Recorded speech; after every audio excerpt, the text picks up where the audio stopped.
dhugaa soba fakkaatu.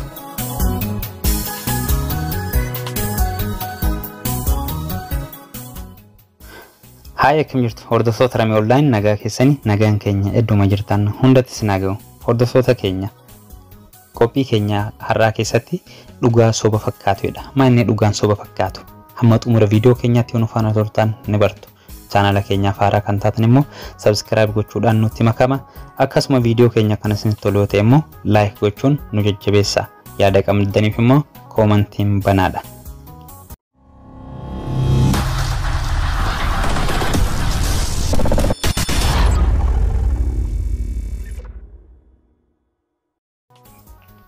Dhugaa soba fakkaatu.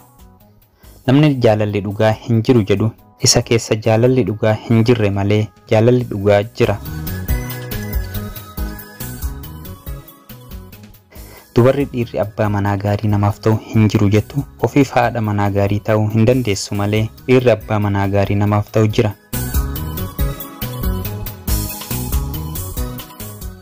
Dhiirri dubarri haadha manaa gaarii taatu hin jirtu jedhu ofiif abbaa manaa gaarii ta'uu hin danda'u malee dubartiin haadha manaa gaarii taatu jirti.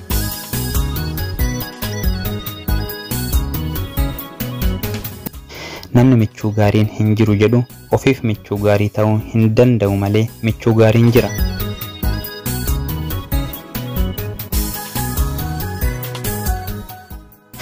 Kanaaf furmaanni maalidha?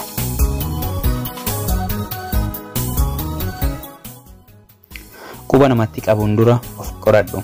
Namni akka ofii barbaaddu akkasiif ta'uuf dursa ofii keetiif namaaf taatee argamuudha.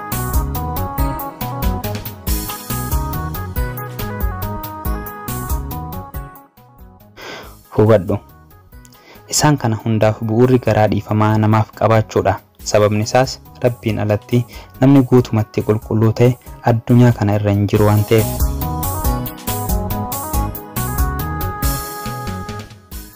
Namni dogongoruu danda'a.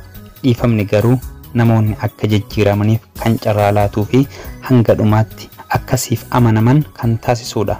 Kun immoo michuu gaariin dhiifama booda akka argamu nuuf mirkaneessa.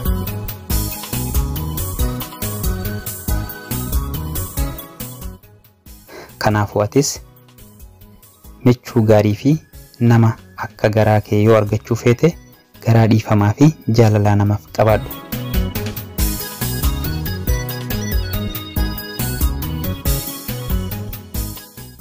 Kan isin wajjin ture ani Rameedha.